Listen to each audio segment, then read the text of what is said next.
hallelujah hallelujah hallelujah bí Funke Akindele ṣe ń gbàdúrà lásìkò yìí nìyẹn o. Gbajúmọ̀ òṣèré tíátà ti darapọ̀ mọ́ ìjọ mímọ́ padà.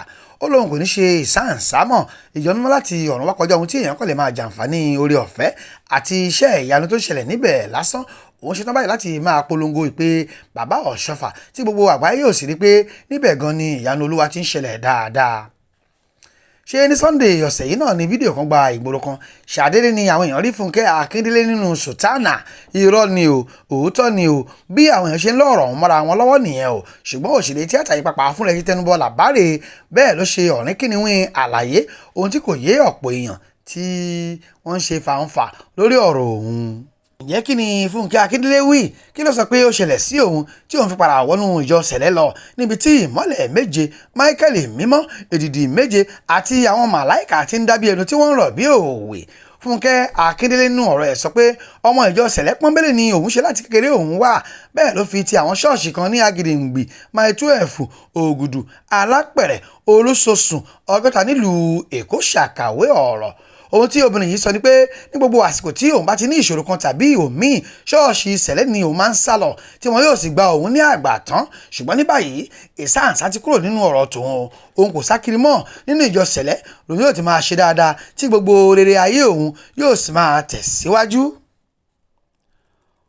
Obìnrin onítíátà yìí wá rọ gbogbo ọmọ olú ìjọ mímọ́ wípé kí wọ́n túbọ̀ tẹra mọ́ àdúrà fóun pé gbogbo ohun tí òun bá ti ń dáwọ́lé pátá níṣe ni kí ó máa yọrí sí rere. Fídíò tó wà lórí fọ́nrán tí àwọn èèyàn ń gbé kiri yìí níyà náà ni Funke Akindele ti ń jó tó ń yọ̀ láàrin àwọn ọmọ ọjọ́ sẹ̀lẹ̀. Lójijì ni ẹ̀mí gbá a mú.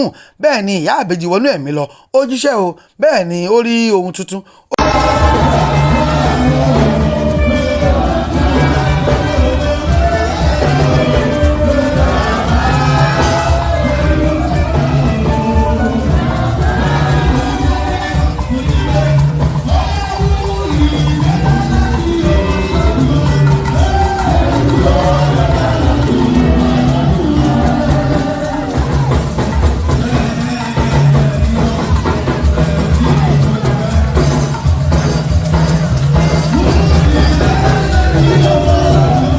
Tẹ́ ò bá gbàgbé, gbajúmọ̀ òṣèré tíátà ti darapọ̀ mọ́ òṣèlú o. Òun gan sì ni igbákejì olùdíje fún ipò gómìnà lábẹ́ àsíá ẹgbẹ́ òṣèlú PDP lẹ́kọ̀ọ́. Òun àti Jídé Gàǹdọ̀ gan ni wọ́n fẹ́ lé Sanwó-Olú kúrò nílé ìjọba pẹ̀lú àsíá ẹgbẹ́ òṣèlú ọlọ́bùradà. Ohun táyàn sì ń sọ ni pé bóyá lẹ́ẹ̀kan sí olú ìjọ mímọ́ yóò tún dára ọ̀tún nínú ayé obìnrin yìí bó ti ṣe máa ń ṣe fún un tí yóò sì wọlé sọ sípò igbákejì gómìnà pẹ̀lú Babájídé Gàǹdọ̀ lọ́dún 2023.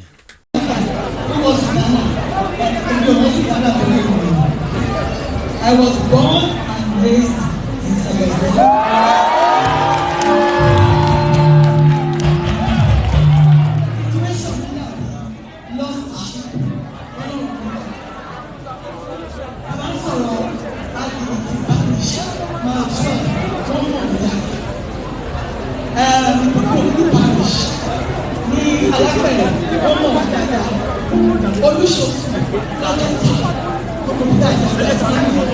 Anytime you want to meet challenges in life, never wait, never calculate the problem you want to meet.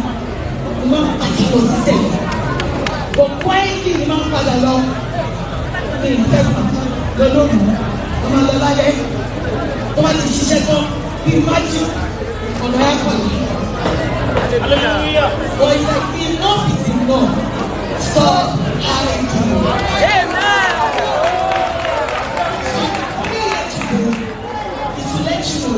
I was born and raised in Celeste. And I want to advise everybody.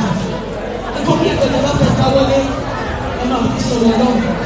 Children will not be quiet. And not be every step taken in my life, I heard from God before I took it. And I thank God and I'm here today. One Toro, Ebelio, Emma, every day, every day,